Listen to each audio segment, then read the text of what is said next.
पिछले एक साल में सरकारी कंपनियों ने अपने निवेशकों को मजबूत रिटर्न दिया है। अभी अगर आप सरकारी कंपनियों के शेयरों में निवेश कर कमाई करना चाहते हैं तो आपके लिए ये खबर जानना जरूरी है। सरकार Mazagaon dock, Indian railway finance corporation, national fertiliser limited और national chemicals and fertiliser limited में शेयर बेचकर पूंजी जुटाने की योजना बना रही है। आईआरएफसी का शेयर बीते सप्ताह शुक्रवार को 174 रुपये पर कारोबार कर रहा था। मझगांव डॉक का शेयर 4,284 रुपये और नेशनल केमिकल्स एंड फर्टिलाइजर का शेयर 130 रुपये पर कारोबार कर रहा था। केंद्र सरकार जल्द ही पीएसयू की कई कंपनियों में अपनी हिस्सेदारी कम कर पैसा जुटाएगी। इनमें मुख्य रूप से रेलवे, उर्वरक और रक्षा क्षेत्र की कुछ कंपनियां शामिल हैं।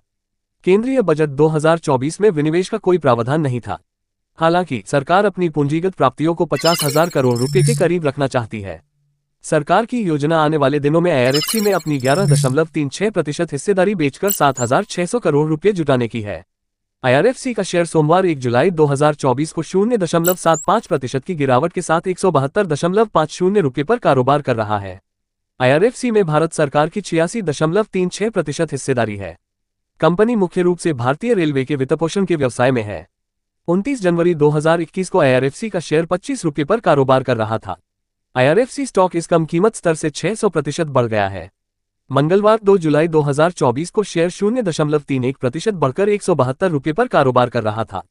मोदी सरकार आने वाले दिनों में मझगांव डॉक कंपनी में 10% हिस्सेदारी बेचकर फंड जुटाने की योजना बना रही है। कंपनी में केंद्र सरकार की 84.83% हिस्सेदारी है। निवेश एवं सार्वजनिक संपत्ति प्रबंधन विभाग आरसीएफ में 10% और राष्ट्रीय उर्वरक कंपनी में 20% हिस्सेदारी बेचकर 1,200 करोड़ रुपये जुटाने की योजना बना रहा है। सरकारी कंपनियों में शेयर बेचकर पूंजी जुटाने के पीछे केंद्र सरकार की मंशा राजकोषीय घाटे को कम करना है। केंद्र सरकार को उम्मीद है कि इससे राज्य के स्वामित्व वाली कंपनियों के वित्तीय स्वास्थ्य में सुधार करने और निजी निवेश की बढ़ी आमद वाली कंपनियों की दक्षता को मजबूत करने में मदद मिलेगी। सरकार के विनिवेश कार्यक्रम की सफलता या विफलता शेयर बाजार की स्थिति पर निर्भर करती है।